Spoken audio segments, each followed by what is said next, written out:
Hello बच्चों, कैसे हैं आप लोग। विद्या विहार के यूट्यूब चैनल में आपका स्वागत है।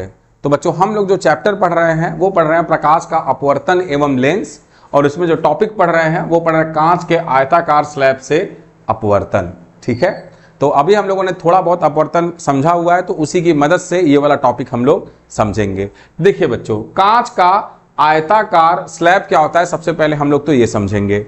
देखिए, ये एक प्लास्टिक का डब्बा है, तो ऐसे ही समझ लीजिए कि पूरा का पूरा डब्बा कांच का बना है। किसका बना है? कांच का बना है। ठीक है, तो इसी को हम लोग बोलेंगे कांच का स्लैब। अब देखिए, इसमें से प्रकाश की किरण ऐसे आएगी और इसमें से अपवर्तित होके फिर बाहर निकलेगी। थोड़ा बहुत देखिए, यहाँ पे देखिए प्रकाश की किरण इस स्लैब के अंदर जा रही है, फिर बाहर निकल रही है। ठीक है, चलिए, तो इसी फिनोमिना को, इसी प्रक्रिया को हम लोग क्या करेंगे, समझेंगे। देखिए बच्चों, तो ये देखिए, ये नीले कलर से जो बॉक्स है ये आपका क्या है, कांच का आयताकार स्लैब है। अब जरा ध्यान से देखिए कि अब इसमें ये आप देखिए, यहां पे ये आपकी क्या है, आपतित किरण है। ठीक है, जो कि आपतित किरण कहां पे गिर रही है, जब इसके सतह पे गिर रही है स्लैब के।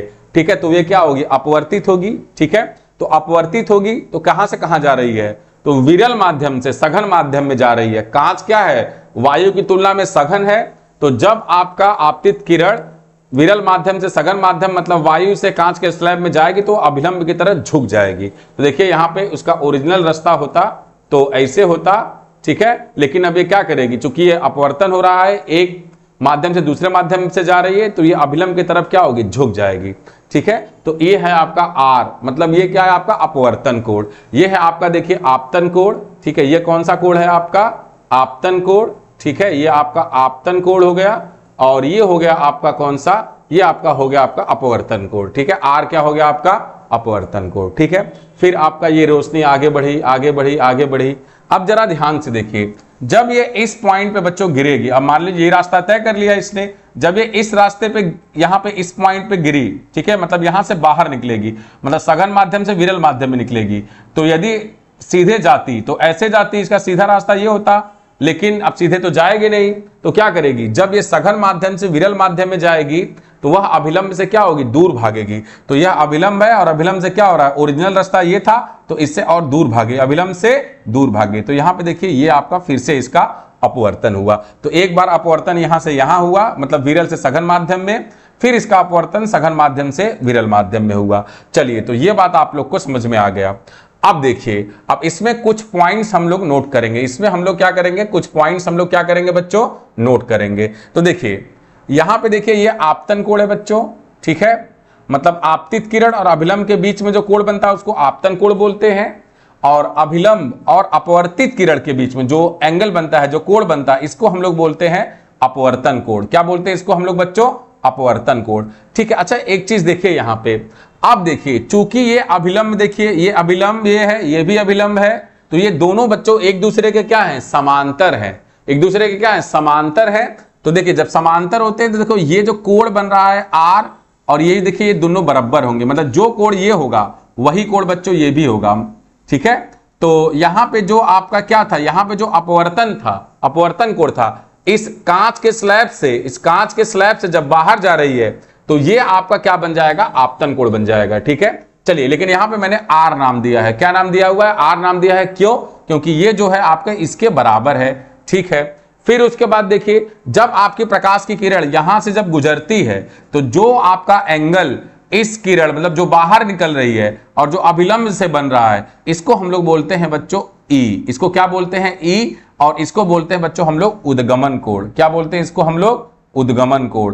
देखिए, उद्गमन कोण हम लोग इसलिए बोल रहे हैं क्योंकि इसका नाम होता है angle of emergence. Angle of emergence मतलब बाहर निकलना।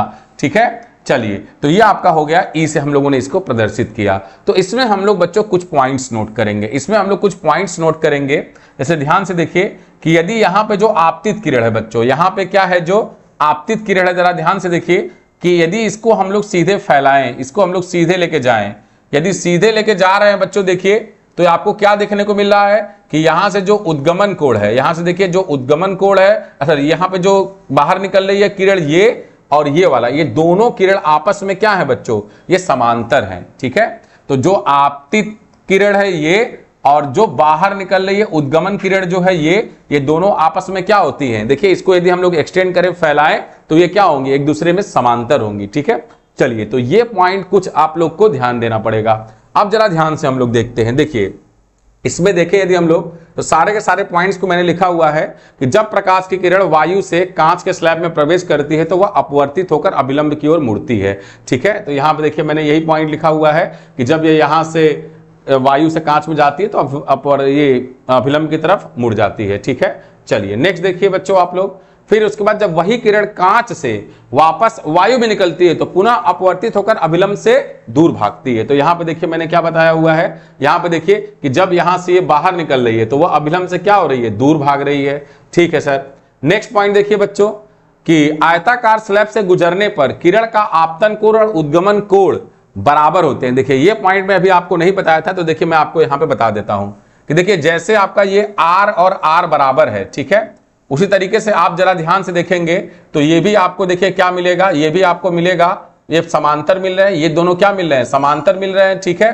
तो इसी के हिसाब से यदि समांतर मिल रहे हैं, ठीक है, तो ये जो I आप देख रहे हैं, मतलब जो आपका आपतन कोण देख रहे हैं और E देख रहे हैं, उद्गमन कोण देख रहे हैं, ये दोनों आपस में क्या होते हैं बच्चों, बराबर होते हैं। क्या होते हैं, बराबर होते हैं। तो ये बात हम लोग याद रखेंगे कि जो एंगल ऑफ I है वो एंगल ऑफ क्या है, E के बराबर है, मतलब जो आपतन कोण है और ये उद्गमन कोण के बराबर है। तो ये आपतन कोण, ये उद्गमन कोण आपस में बराबर होते हैं और ये दोनों एंगल क्या होते हैं, आपस में बराबर होते हैं। चलिए तो ये बात बच्चों हम लोगों ने समझा, तो ये बात बच्चों हम लोगों ने क्या किया, समझा। ठीक है, तो नेक्स्ट देखिए बच्चों, नेक्स्ट पॉइंट देखिए आप लोग कि आयताकार स्लैब से गुजरने पर किरण का आपतन, ये हो गया। नेक्स्ट, आपतन किरण और उद्गमन किरण आपस में समांतर रहती हैं। आपतित किरण और उद्गमित किरण, देखिए ध्यान से कि आपतित किरण ये है और उद्गमित किरण ये है। यदि इसको हम लोग आगे फैलाएं तो ये दोनों क्या है, आपस में समांतर है बच्चों। क्या है, आपस में समांतर है। ठीक है सर, और देख लीजिए और पॉइंट, एक लास्ट वाला पॉइंट देखिए कि उद्गत किरण आपतित किरण से थोड़ी स्थानांतरित होती है, इसे पार्श्व विस्थापन कहते हैं। ठीक है, तो जरा ध्यान से देखिए, एग्जाम में आप लोगों से पूछता है कि पार्श्व विस्थापन क्या होता है। ठीक है, तो देखिए यदि हम आपतित किरण को बढ़ाते तो यहां पे होती, यहां पे जाती, लेकिन अब ये क्या होगी, एक्चुअल में, वास्तविक में तो ये तो यहां से जा रही है। ठीक है, तो इस रास्ते से थोड़ा सा यहां पे विस्थापित हो गई है। ठीक है, तो ये जो दूरी है, ये इस दूरी को आप लोग निकालेंगे तो इसी दूरी को हम लोग क्या बोलेंगे बच्चों, इसी दूरी को हम लोग क्या बोलेंगे, पार्श्व विस्थापन। इसको अंग्रेजी में बोलते हैं बच्चों हम लोग लैटरल डिस्प्लेसमेंट। ठीक है, तो इतने पॉइंट आप लोग को क्लियर होने चाहिए। यदि इतना पॉइंट यदि आप लोगों को क्लियर है तो इसमें से कोई भी क्वेश्चन पूछा जाएगा तो आप लोग आसानी से बता देंगे। तो आशा करता हूं कि ये आप लोग को टॉपिक जो कांच के आयताकार स्लैब से जो अपवर्तन है बहुत अच्छे से समझ में आया होगा, और आपको अच्छे से समझ में आया है तो हमारे विद्या विहार के इस चैनल को लाइक, शेयर और सब्सक्राइब जरूर कर दीजिएगा। धन्यवाद।